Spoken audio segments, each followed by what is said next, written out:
এদেশের নেতৃত্ব বেগম খালেদা জিয়া দেশপ্রেমী, সন্তানদের সামনে নিয়ে 111-এর সময় বলছে যে আপনি খালি দস্তখত দেন যে আর দেশে রাজনীতি করবেন না, 2 সন্তান সহ চলে যান। কোকোকে হারাইছে। তারেক রহমান আমার খুব মনে আছে, এখানে পিজি হসপিটালে আমরা তখন ছোট, 111-এর পর যখন তার পিজি হসপিটালে আনছে, ঘাড় দাঁড় করাইতে পারে না। বেগম জিয়া দৌড়ে আসছে দেখতে, মার কোলে মাথা রাখতে পারে না। এই ভদ্র মহিলার আল্লাহ কি দেশপ্রেম দিয়ে বানাইছে দেখেন। সে দেশ ছাড়ে নাই, সে বলছে বাংলাদেশ ছাড়া আমার আর কোনো জায়গা নাই। আওয়ামী লীগের, খুনি লীগের, জঙ্গি লীগের জন্ম ভারতে, তাদের মৃত্যু ভারতে। বাংলাদেশে তাদের কোনো শিকড় নাই। দেখেন এখন তাদের নতুন নেতৃত্ব আনতে চায় সজীব ওয়াজেদ জয় দিল আমেরিকায় বৈশা, আর নিজে দিল্লিতে আছে না নাই তাও তো জানি না। এখন কোন অবস্থায় আছে, চিতে আছে, কবরে আছে, নাকি ট্রমায় আছে নাকি নাই, এটা তো তার কালকে ক্লিয়ার করা উচিত। আমার ধারণা সে তো ভালো অবস্থায় নাই, কারণ যেই রিয়েকশন মেম্বার দেওয়ার কথা সেই রিয়েকশন যে হাসিনা দিছে 15 বছর ধইরা, এখন তারে পোলাপান যেই সব চুদলিং পং পং বলে, তার উচিত তো নারায়ণ তাকবীর বলে গালি দেওয়া, কিন্তু সে দিতেছে না। এত ভালো তো এই বয়সে তার হওয়ার কথা না। এই যে আমাদের মুখের ভাষা খারাপ হইছে, হইছে কেমনে? তো শেখ হাসিনা বানাইছে। আমাদের এইখানে এমন পোলাপান আছে জীবনে একটা খারাপ কথা বলে নাই। জুলাইয়ের গণহত্যায় রক্ত দেখা, মস্তিষ্ক উইরা জমা দেখা এমন কোন জঘন্য ভাষা নাই সে শেখ হাসিনার ব্যাপারে প্রয়োগ করে নাই। কারণ গণহত্যাকারীর বিপরীতে মাজলুমের গালি হইল তার মহাকাব্য। বা এখন আবার কিছু বুদ্ধিজীবী দাঁড়াইছে, তোমরা গালি দাও, দিবি কি তাহলে চুমা, হাসিনের আইনে দেয় তাহলে চুমা দিয়ে, বদমাইশ কোথাকার। তো এইসব গ্রুপ দিয়ে চলবে না। আপনাদেরকে স্পষ্ট জানাইতে চাই, আমেরিকান লবি বলুক, দিল্লির লবি বলুক, কোন লবিতে আমার 1400-এর অধিক শহীদ তার রক্তের সাথে মুনাফিকি কইরা বাংলাদেশে হাসিনার বিচার করার আগে নির্বাচন অবশ্যই হওয়া লাগবে, কিন্তু তার আগে বিচার নিশ্চিত করতে হবে। আমাদেরকে বারবার সমঝোতা করানো হয়েছে গত 50 বছর ধইরা। এইখানে আমরা যারা আছি আমরা এখন পরিচিত হয়েছি। হয়তো এমন হইতে পারে এই দেশে গণহত্যা নাইমে আসলে আমাদেরকেও কোনো একটা দেশ অ্যাম্বাসিতে জায়গা দিতে পারে, কিন্তু ভাবেন যে এই ভ্যানওয়ালা, সবজিওয়ালা, এই যে আমার পাশে এক ভাই আছে গুলি খাওয়া 4 তারিখে, একটা পা এখনো কৃত্রিম পা লাগানো। তো এই যে 1400 শহীদ পরিবার, সবজিওয়ালা, সে কোন অ্যাম্বাসিতে যাবে বলেন? এখনো শহীদ পরিবারের 35 লক্ষ টাকা ঋণ, সেই ঋণের জন্য আমরা দাঁড়ে দাঁড়ে খয়রাত করি। তার স্ত্রী আমাদেরকে ফোন দিয়ে কাঁদে যে কবরে সেই বেচারা মাইন্না খায়, এই ভয়ে সে কাঁদে। ভাবেন আমাকে ফোন দিয়ে বলতেছে যে তোমার আঙ্কেল কবরে 35 লক্ষ টাকা ঋণ, আমি অসুস্থ হয়ে যাইতেছি, যে তাড়াতাড়ি মাফ না করলে তাহলে তো সে কবরে কি অবস্থা হবে। আমরা সেই ট্রমার মধ্যে দিয়ে আসছি। আমরা আপনাদের কথা দিতে চাই, আল্লাহর কাছে শক্তি চাই, এই দুনিয়ার সমস্ত লেখে দিলেও যেন আমরা এই শহীদদেরকে এই জাহান্নামে গণহত্যাকারীদের হাতে ছাইরে আমরা কোনোদিন না পালাই। বন্ধুরা আমার, আগামীকালকে আন্তর্জাতিক অপরাধ ট্রাইব্যুনালে এই গণহত্যাকারী হাসিনার বিচারের রায় কবে হবে তার তারিখ বলা হবে। 2 মাস আগে এস আলম এর সাথে শেখ হাসিনার মিটিং হওয়ার পর শুধু আগামীকালকের প্রোগ্রামের জন্য আমরা বিভিন্ন মাধ্যমে জানতে পারি 1100 কোটি টাকার চেয়ে বেশি বিনিয়োগ করা হয়েছে। আপনারাও মিডিয়ায় দেখেছেন যে মিছিলে নামলেই 5000, ব্যানার ধরলে 8000, এটা আরো কম কইরে বসছে। এবং বাংলাদেশে অনেক মানুষ গরিব, তাদেরকে গিয়ে বুঝায় কিছু নেই, এখান থেকে কোনা পর্যন্ত যাবা। বদমাশগুলো নিজেদের জীবন তো জাহান্নাম বানাইছে। এই মানুষগুলো ভ্যানওয়ালা, রিক্সাওয়ালা, তাদেরকেও 5000 টাকা লোভ দিয়ে নামাইয়া তারপর তাদেরকে যে পুলিশ ধরে, ওরা কেউ এই পুলিশ বাপের কাছ থেকে ছাড়াই নেয় না। এই যে পাবলিক পিটে ও প্যান্ট খুলে দেয়, তখন ওরা যায় কই? একটা একটু আগে বলতেছে পাগল, বলে তোর কে পাঠাইছে? আল্লাহ পাঠাইছে। তাহলে আমাকেও কথা আমার দ্বারা পিড়া পাঠান, আমরাও চমরমের মতো পিড়ে আল্লাহ আমাকে পিড়ে কতক্ষণ পাগল নামে, কতক্ষণ উদিচির কবি সাহিত্যিক নামে। দেখেন উদিচির এগুলো কি বদমাইশ। এখন তো আবার বলবে যে আমি, মানে অবস্থা তো ওইটাই। আমার অনেক ভাইয়েরা উমরা করাইতে চায় যে একটু উমরা করে যান, তা উমরা গেলেও তো ভালো লাগে, কিন্তু আমি চিন্তা করি এই গণহত্যাকারীদের বিচার হওয়ার আগ পর্যন্ত আমরা করে লাইভ আসা লাগবে কি? একটু পরে তো হিসাবের গাল দেওয়া লাগবে। সুতরাং আপনাদের কাছে একটাই কথা, আগামীকাল ফজরের নামাজ আমরা এখানে পড়বো ইনশাআল্লাহ। আমাকে নিয়ে ইতিমধ্যে আওয়ামী লীগের বিভিন্ন পেজে বলা হয়েছে যে আমি, আমার স্ত্রী, সন্তান, আমার পরিবার এবং সবকিছু তাদের খবরে আছে। বিভিন্ন গুরুত্বপূর্ণ জায়গা থেকে আমাকে বলা হচ্ছে আমি যেন সাবধানে থাকি এই 2টা দিন। আমারে যে আপনারা সাবধানে থাকতে বলেন, আমার দেখে মিডিয়ার বাইরে ছুটে আসছে যে এই শহীদ পরিবারটা যার বিচার আইনা না দিতে পারলে আবারও তার উপরে গণহত্যা হবে, তারে তো মিডিয়া চিনেও না, তার উপরে আবার হত্যা হইলে কোন মিডিয়া তার কাছে যাবে? আমার যে আপনার নিরাপদ থাকতে বলেন, আমি একা ওসমান হাদির নিরাপত্তার কথা চিন্তা করেন, আপনারা বাংলাদেশের নিরাপত্তা চিন্তা কেন করেন না? সুতরাং বাংলাদেশকে নিরাপদ করেই আমরা নিরাপদ হব ইনশাআল্লাহ। ইনশাআল্লাহ। বন্ধুরা, আপনাদের মাধ্যমে আমরা বলতে চাই, আগামীকালকে এখানে ফজর পড়ব, আমরা এক হাতে লিফলেট নিয়ে আসবো ঢাকা আর্টসের প্রচারণার জন্য, আর এক হাতে থাকবে এই যে স্টিক, আর কিছু নাই। প্রচারণা চালাইতে থাকবো আর এইটা স্টিক নিয়ে রেডি থাকবো ইনশাআল্লাহ। যারা আসবেন, মুড়ি আসবে, বাতাসা আসবে, ভ্যান বই 1 মন বাতাসা কিনছি, বরিশালের মোটা মুড়ি কিনছি, এরপরে ডিম কিনছি, বলবেন খাইবেন, যদি কোথাও দিতে মনে চায় তাও কেউ দিতে পারবে, কলা রুটি কিনছি। ফজরের নামাজ যারা এখানে পড়তে আসবেন আমাদের সাথে খাবেন। টাকা পাইছি কই? হাসিনা দিছে এটা কেনার টাকা।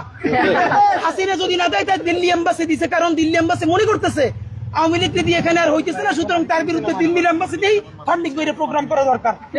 এই জন্য পয়সা কোথায় পাইছি উত্তর দিয়ে দিলাম। বাতাসা, মুড়ি, ডিম, কলা, রুটি, পানি নিয়ে সকালে হাজির হব, সারাদিন প্রচারণা করব, আর এই যে স্টিক নিয়ে থাকবো। যারা আমারে নিয়ে পোস্ট দিছে যে আমার পুরো পরিবার সহ, আমার তো চেনে না এমন কেউ না ইনশাল্লাহ, যদি বাপের জন্ম হয়ে থাকো শাহবাগে আসা লাগবে না, এখানে তো থানা।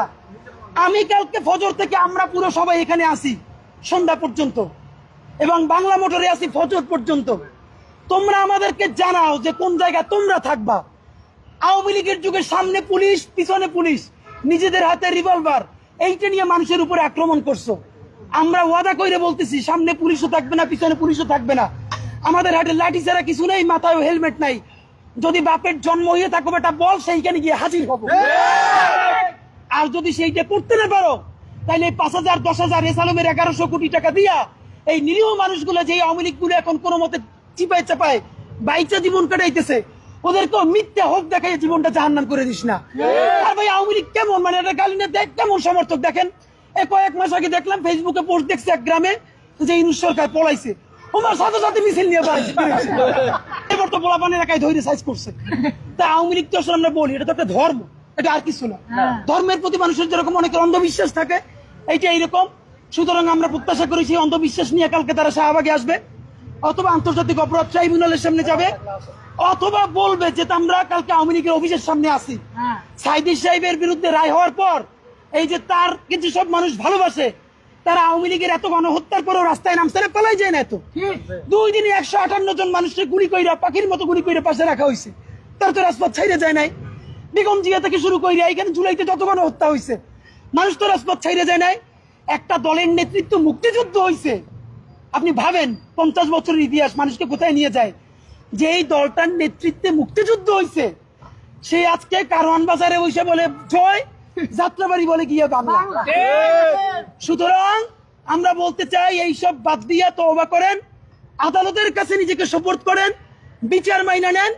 বিচারের পরে নতুন বাংলাদেশে আমরা আপনাদেরকেও স্পেস দিতে চাই, কারণ আমরা আওয়ামী লীগের মতো আর একটা জালেম হইতে চাই না। তবে বিচার না হইয়া যদি ওইখানে বসে কুকপাক দিয়া বিচার ব্যাহত করার জন্য এইসব করা হয়, অ্যাকশন চলবে, অ্যাকশনের বাইরে আর কিছু হবে না। এই অ্যাকশন শহীদ পরিবারের অ্যাকশন, আহতদের অ্যাকশন, আপামর বাংলাদেশের অ্যাকশন, এবং দিল্লির বিরুদ্ধে সোচ্চার যে বাংলাদেশ, সেই বাংলাদেশের বাঁশের লাঠি দিয়েই আওয়ামী লীগের সমস্ত ষড়যন্ত্র প্রতিহত করা হবে। বাংলাদেশ জিন্দাবাদ, ইনকিলাব জিন্দাবাদ।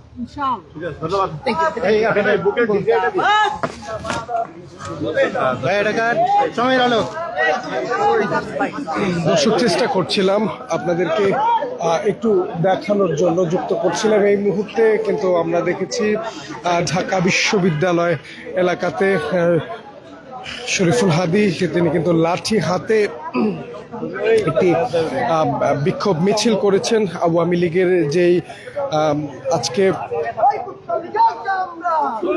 আওয়ামী লীগের যে লকডাউন কর্মসূচি রয়েছে, সেই লকডাউন কর্মসূচিকে কেন্দ্র করে কিন্তু আজকে এই বিক্ষোভ মিছিলটি করা হয়েছে।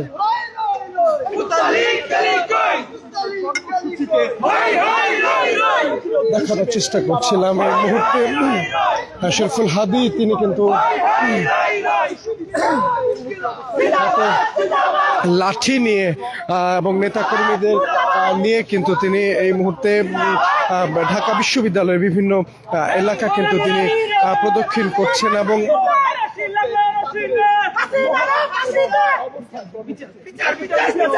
খুনি লীগের বিচার চাই, বিচার চাই, খুনি লীগের বিচার চাই, বিচার চাই, খুনি লীগের বিচার চাই, জেলে ভর, জেলে ভর, কুত্তা লীগ, জেলে ভর, জেলে ভর, লীগ ভর, জেলে ভর, হই হই রই রই, কুত্তা লীগ কেলি কই, কুত্তা লীগ কেলি কই, হই হই রই রই, রই রই রই রই, কুত্তা লীগ কেলি কই, কুত্তা লীগ কেলি কই। দর্শক, দেখানোর চেষ্টা করছিলাম এই মুহূর্তে ঢাকা বিশ্ববিদ্যালয় ক্যাম্পাস এলাকাতে আমরা রয়েছি।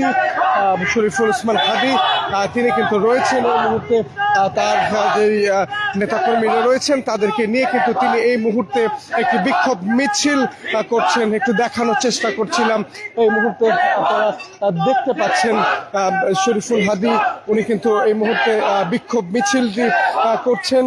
এই বিক্ষোভ মিছিলটি কিন্তু শাহবাগ থেকে শুরু করেছিলেন এবং শাহবাগ থেকে শুরু করে ঢাকা বিশ্ববিদ্যালয়ের যে রাজু ভাস্কর্য আছে সেই রাজু ভাস্কর্যের পাদদেশে কিন্তু এই মুহূর্তে যাত্রা করেছেন এবং আমরা দেখেছি ঢাকা বিশ্ববিদ্যালয় এলাকাতে কিন্তু ঢাকা কলেজ সহ বিভিন্ন ছাত্র সংগঠন যারা রয়েছেন এবং ডাকসু সহ সকলে কিন্তু মহড়া দিচ্ছেন এবং এখনো দিচ্ছেন মোটর সাইকেল দিয়ে কিংবা দলবদ্ধভাবে হাতে লাঠি নিয়ে আওয়ামী লীগের যে ঢাকা লকডাউন কর্মসূচি রয়েছে সেই কর্মসূচিকে প্রতিহত করার জন্য কিন্তু এই মুহূর্তে ছাত্র সংগঠন সহ রাজনৈতিক যে সংগঠনগুলো রয়েছে তাদের নেতাকর্মীরা কিন্তু এই মুহূর্তে মহড়া দিচ্ছেন। পুরো এলাকাটিতে আপনাদেরকে দেখানোর চেষ্টা করছিলাম।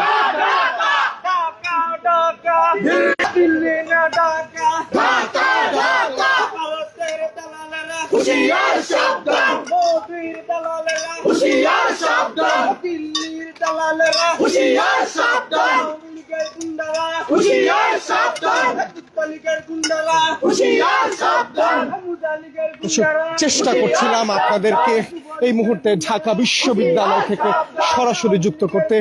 এই ছিল আমার কাছে সর্বশেষ তথ্য। আমি আবারও আপনাদের সাথে যুক্ত হব। সে পর্যন্ত ভালো থাকুন, সুস্থ থাকুন, নিরাপদে থাকুন, সময়ের আলোর সাথেই থাকুন। ঢাকা বিশ্ববিদ্যালয় এলাকা থেকে মাহবুব আলম শ্রাবণ, সময়ের আলো, ঢাকা। মুর্দাবাদ, ইনকিলাব জিন্দাবাদ, ইনকিলাব জিন্দাবাদ, মুর্দাবাদ, মুর্দাবাদ।